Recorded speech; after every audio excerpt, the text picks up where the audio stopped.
حضرت موسیٰ علیہ السلام 1300 قبل مسیح۔ تاریخ میں غالباً عظیم عبرانی پیغمبر موسیٰ سے زیادہ کسی دوسرے شخص کی اس قدر وسیع پیمانے پر پذیرائی نہیں ہوئی۔ وقت گزرنے کے ساتھ ساتھ اس کی مقبولیت اور پیروکاروں میں مسلسل اضافہ ہوتا رہا ہے۔ یہ امر قرینِ قیاس ہے کہ 13ویں صدی میں جب ریمس دوم، جو ایک رائے کے مطابق آکسوڈس شہر میں فرعون تھا اور 1237 قبل مسیح میں فوت ہوا، موسیٰ کی پیدائش ہوئی تھی۔ اپنی زندگی کے دوران، جیسا کہ کتاب آکسوڈس سے واضح ہے، عبرانیوں کی ایک اکثریت اس کی حکمت عملیوں پر نالاں تھی۔ 5 صدیوں کے عرصہ تک موسیٰ سبھی عبرانیوں کے لیے محترم رہا۔ 500 عیسوی تک اس کی شہرت عیسائیت کے ساتھ ساتھ یورپ بھر میں پھیل گئی۔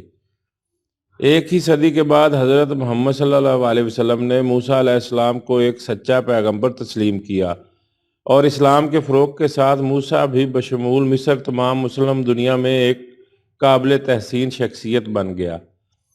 آج 32 صدیوں کی مدت کے بعد موسیٰ یہودیوں، عیسائیوں اور مسلمانوں کے لیے ایک سا مقدس ہے۔ جدید نظام ابلاغ عامہ کا بھلا ہو کہ آج ہم ماضی کی نسبت کہیں زیادہ بہتر انداز میں اس کے بارے میں معلومات رکھتے ہیں۔ موسیٰ علیہ السلام کی اس قدر شہرت کے باوجود اس کی زندگی کے متعلق ہمیں معتبر معلومات حاصل نہیں ہیں۔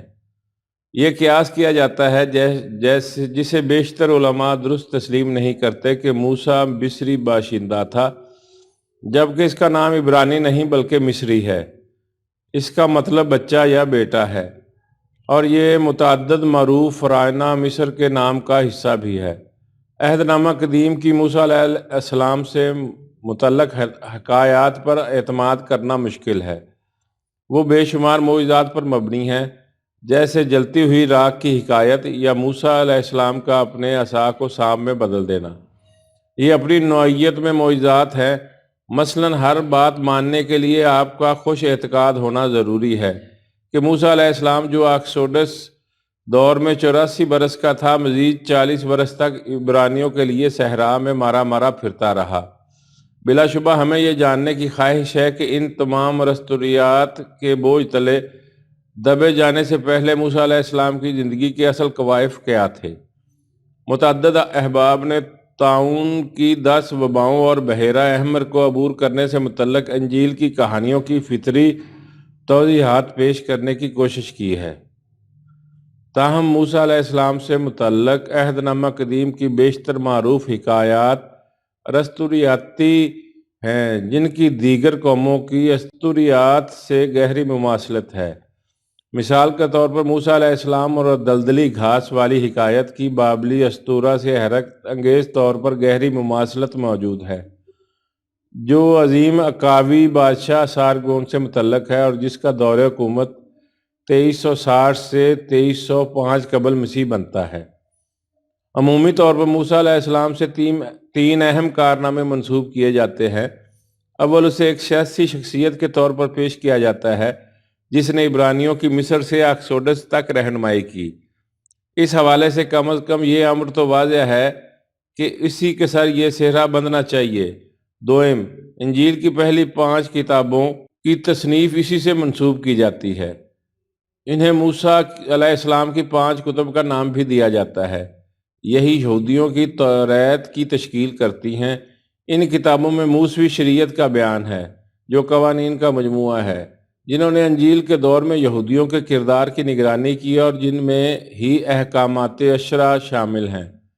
ان کے بے انتہا اثرات کے پیش نظر توریت نے من حیث المجموع اور 10 احکامات بالخصوص لوگوں پر مرتب کیے۔ ان کے مصنف کو ایک عظیم اور بے انتہا متاثر کن فرد تصور کیا جا سکتا ہے۔ تاہم انجیل کے متعدد علماء کا متفقہ خیال ہے کہ موسیٰ علیہ السلام اکیلا ان تمام کتابوں کا مصنف نہیں تھا۔ واضح طور پر یہ کتابیں ایک سے زائد مصنفین کی قلمی کاوش کا نتیجہ ہیں، جبکہ اس جملہ مواد کا بیشتر حصہ تو موسیٰ علیہ السلام کی موت کے بعد ضابطہ تحریر میں لایا گیا۔ ایسا ممکن ہے کہ موسیٰ علیہ السلام نے رائج عبرانی رسوم کی ترتیب و تدوین یا عبرانی قوانین وضع کرنے میں اہم کردار ادا کیا ہو۔ تاہم ہمارے پاس واقعتاً کوئی ایسا پیمانہ نہیں ہے جس سے اس کے قد کاٹ کا تعین کیا جا سکے۔ سوم، بیشتر لوگ موسیٰ علیہ السلام کو یہودی وحدانیت کا بانی قرار دیتے ہیں۔ ایک اعتبار سے ایسے دعویٰ کی کوئی بنیاد نہیں ہے۔ موسیٰ علیہ السلام سے متعلق ہماری تمام معلومات کا واحد منبع عہد نامہ قدیم ہے، جبکہ عہد نامہ قدیم میں بیان اور غیر مبہم انداز میں ابراہیم کو وحدانیت کے فلسفہ کا بانی قرار دیا گیا ہے۔ تاہم یہ واضح ہے کہ اگر موسیٰ نہ ہوتا تو یہودی وحدانیت دم توڑ دیتی۔ اس نے اس کے تحفظ اور اگلی نسلوں تک اس کے انتقال میں ایک بنیادی کردار ادا کیا۔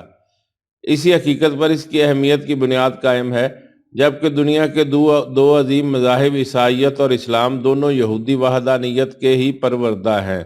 ایک سچے خدا کا تصور جس پر موسیٰ کا ایسا گہرا اعتقاد تھا، اسی کے سبب دنیا کے بڑے حصے میں مقبول ہوا۔